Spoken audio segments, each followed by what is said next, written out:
Okay, hi class.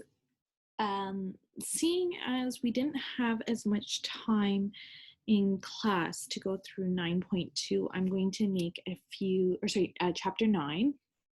I'm going to make some videos just to walk you through everything. So this first chapter, or this first subsection that I'm going to look at, is solubility equilibria. And so we're talking about KSP. So one of the things is that you're going to have to look at writing out solubility equilibria or solubility product expressions for each compound. So let's start with, I'm just going through the examples on page 431 if you want to go through it. So barium carbonate. So barium carbonate. Sorry, we're going to always start with a solid. Okay. And I know off by heart, barium's 2+, carbonate is 2- as well, so it reduces to just barium carbonate.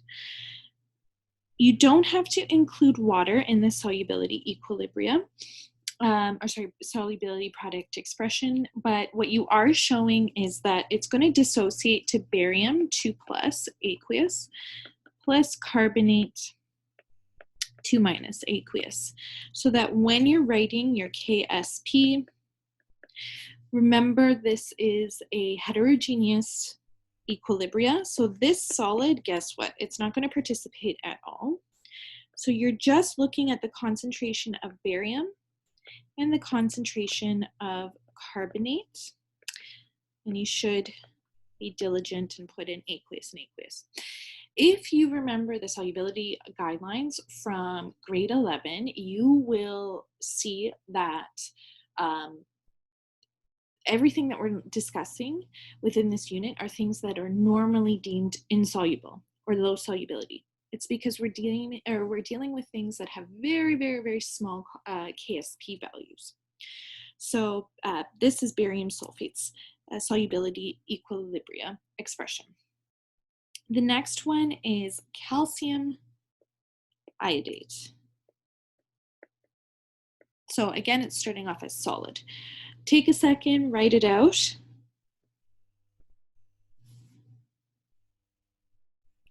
And you should get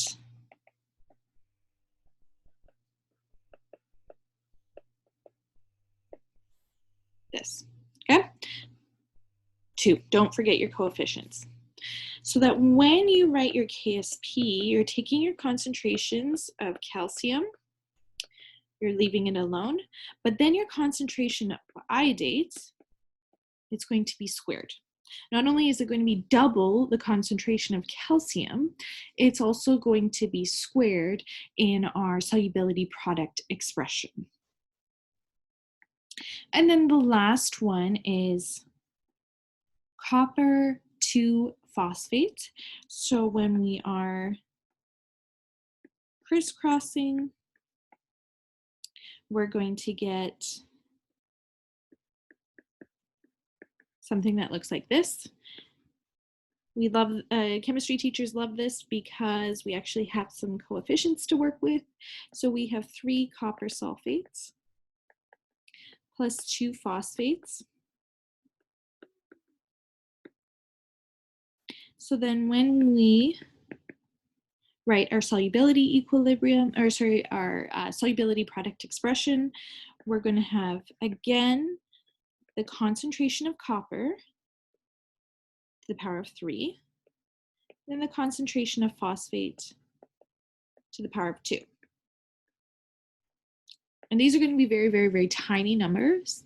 And so when you put them to the power of 3, put them to the power of 2, and you multiply them together, you're going to have a very small KSP number. All right, so now I've moved on to page 232, and I'm looking at the example, sorry, not 232, 432. And now I'm looking at the example, a chemist finds that the solubility of silver carbonate is 1.3 times 10 to the -4 moles per liter at 25 degrees Celsius. Calculate the KSP for silver carbonate. So what are we going to do here? Well, we have the concentration of silver carbonate, and we can think of what is the dissociation reaction looking like. Well, there's 2 silver ions for every 1 carbonate ion. So when I'm looking at silver, the concentration of silver carbonate is 1.3 times 10 to the minus 4 moles per liter. But the concentration of, so let me just write this out. If I want to find out what the concentration of silver is, for every 1 silver carbonate formula unit, you have 2 silver ions. So this is 2 over 1. Whichever value I have for the concentration of silver carbonate, I have to double it. So 1.3 times 10 to the minus 4 moles per liter, multiplying that by 2, it's going to be 2.6 times 10 to the minus 4 mole per liter. So that's my concentration of silver carbonate. What's my concentration of carbonate? Well, for every 1 formula unit of silver carbonate, well, it's 1 to 1. So this is easy. Our concentration of carbonate ions is 1.3 times 10 to the minus 4 mole per liter.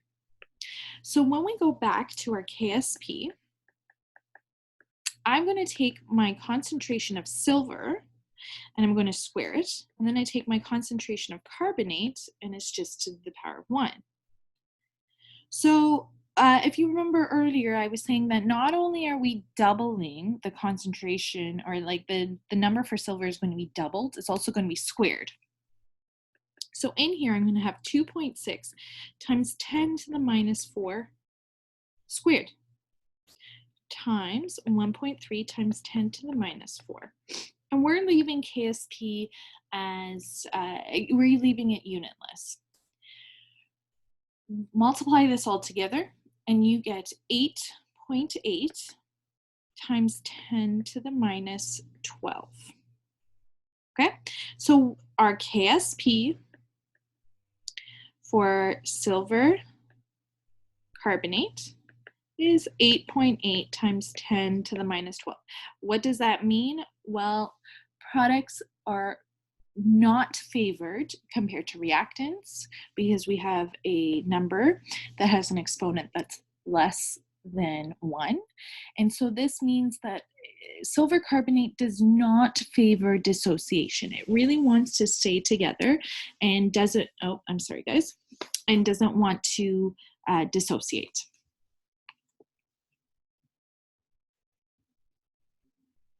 All right, so take a second, switch to page 435, and we're going to do the sample question, calculating molar solubility from KSP.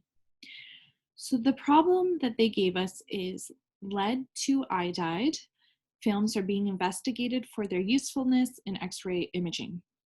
Lead 2 iodide is also used for decorative work, such as mosaics, because of its attractive golden yellow color. At 25 degrees Celsius, KSP for lead 2 iodide is 9.8 times 10 to the minus 9. What is the molar solubility of lead 2 iodide in water at 25 degrees Celsius? Really, the only information they gave to us is that the KSP is 9.8 times 10 to the minus 9. Again, something very, very small. What are they asking for from this question? It seems like there's so little information. They're asking for the concentration of lead 2 iodide. That's what they want. So let's think about what's our strategy. The first thing I'm going to do is I'm going to write out my solubility, or sorry, my dissociation expression, or my dissociation equation. So I have solid lead 2 iodide. It's going to dissociate to lead 2 plus 2 iodines. And guess what? You haven't escaped them. Ice tables. We don't care about the solid because that would be heterogeneous. We only care about the aqueous. All right, so you're probably thinking, Ms. Vella, you're trying to make me write an ice table using no information except for my KSP. Let's think about what we're going to populate this table with. I'm dissolving lead to iodide in water. When I place the solid into the water, we are assuming that the concentration of lead and the concentration of iodide is 0. The change, well, it's going to be plus x for lead because I don't have a coefficient, and plus 2x for iodide. So my overall equilibrium is x and 2x. So let's use that.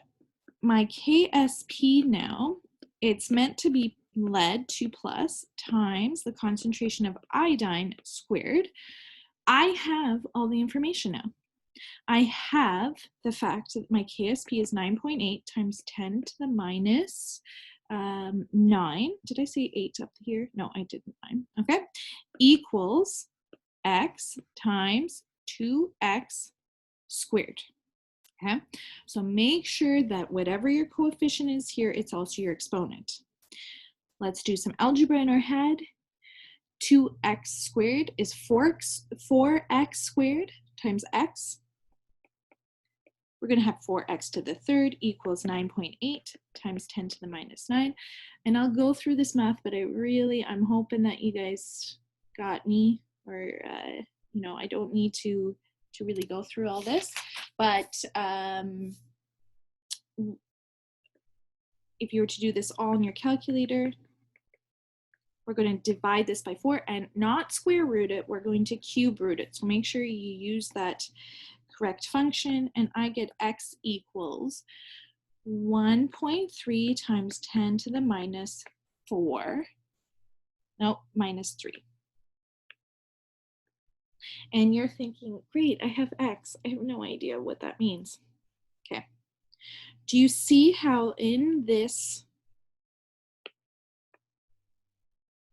balanced dissociation equation, this is there's 1 to 2, but it's also to 1 ratio. So because you found the value of x, you can say that x is equal to the concentration of lead iodide. So the concentration of lead iodide aqueous is 1.3 times 10 to the minus 3 mole per liter. All right, so have a look at that. Try those questions on page, what is it? 436. I'm going to have a couple more videos because we have the common ion effect that you need to be able to understand and need to be able to do. But I'm going to save that for the next video. All right.